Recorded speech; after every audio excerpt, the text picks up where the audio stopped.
వెంకట్రావు గారి కిరాణా సామాన్ల సాహసం ఇక్కడ ఉంది. వెంకట్రావు గారి కిరాణా సామాన్ల సాహసం.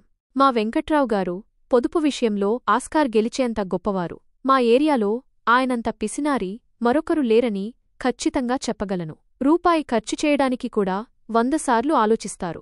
ఆయన కిరాణా కొట్టుకు వెళ్లారంటే షాపు ఓనర్ గుండెల్లో దడపుడుతుంది. ఒకరోజు ఉదయం వెంకట్రావు గారికి పాలు, పంచదార అయిపోయాయని గుర్తించారు. అయ్యో, పాలు కొనాలా? నిన్నటి టీలో పంచదార కొంచెం తక్కువ వేసుంటే ఈ ఖర్చు తప్పేది కదా అనుకుంటూనే ఇంటినుండి బయలుదేరారు. కిరాణా కొట్టులోకి అడుగుపెట్టగానే షాపు ఓనర్ చిరునవ్వు నవ్వి, రండి వెంకట్రావు గారు, ఏం కావాలి మీకు అని అడిగాడు. వెంకట్రావు గారు తడుముకోకుండా, అబ్బాయి, ఆ పెద్ద ప్యాకెట్ పాలు ఎంత అని అడిగారు. అది 60 రూపాయలు అండి షాపు ఓనర్ చెప్పాడు. వెంకట్రావు గారు వెంటనే మొహం చిట్లించి, అయ్యో, 60 రూపాయలు కొద్దిగా ఎక్కువ అనిపించడం లేదు? మీ పక్కషాపులో 58 రూపాయలు అంట కదా అని ఓ బూటకపు మాట చెప్పి చూశారు. షాపు ఓనర్ నవ్వి, వెంకట్రావు గారు, మావి తాజాపాలు, ధర ఎక్కడా తగ్గదు. సరేలే, ఒక ప్యాకెట్ ఇవ్వండి అని చెప్పి వెంటనే కళ్ళు షెల్ఫ్ మీద ఉన్న పంచదార డబ్బాలవైపు తిప్పారు. అదిగో ఆ బెల్లం పంచదార డబ్బా ఎంత? అది కిలో 45 రూపాయలు అండి షాపు ఓనర్ బదులిచ్చాడు.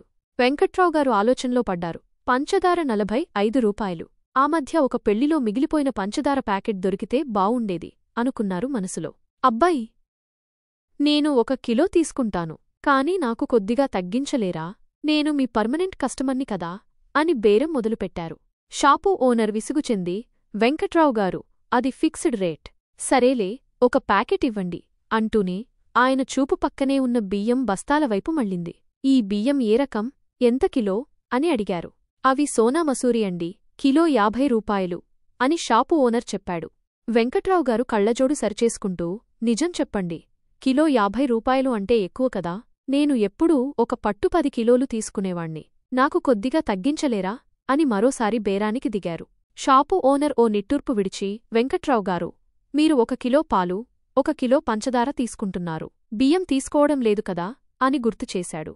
వెంకట్రావు గారు చిన్నగా నవ్వి, అవును కదా, అలవాటు అయిపోయింది. ఏదో ఒకటి బేరం చేయకపోతే నిద్రపట్టదు అన్నారు నవ్వుతూ. షాపులో ఉన్న ఇతర కస్టమర్లు కూడా వెంకట్రావు గారి మాటలకు నవ్వుకున్నారు. చివరికి వెంకట్రావు గారు పాలు, పంచదార కొనుక్కుని ఇంటికి బయలుదేరారు. 105 రూపాయలు బిల్లుకు 100 రూపాయలు ఇచ్చి, 5 రూపాయలు తగ్గించలేరా అబ్బాయి, మిగతావి చిల్లర లేవు అని అడిగారు. షాపు ఓనర్ విస్తుపోయి, వెంకట్రావు గారు, 5 రూపాయలుకి కూడానా? అవును, రూపాయి కూడబెడితేనే కదా లక్షలు అవుతాయి అని వెంకట్రావు గారు తత్వాన్ని బోధించారు. చివరకు షాపు ఓనర్ 5 రూపాయలు వదిలేసి వెంకట్రావు గారికి వీడ్కోలు పలికాడు.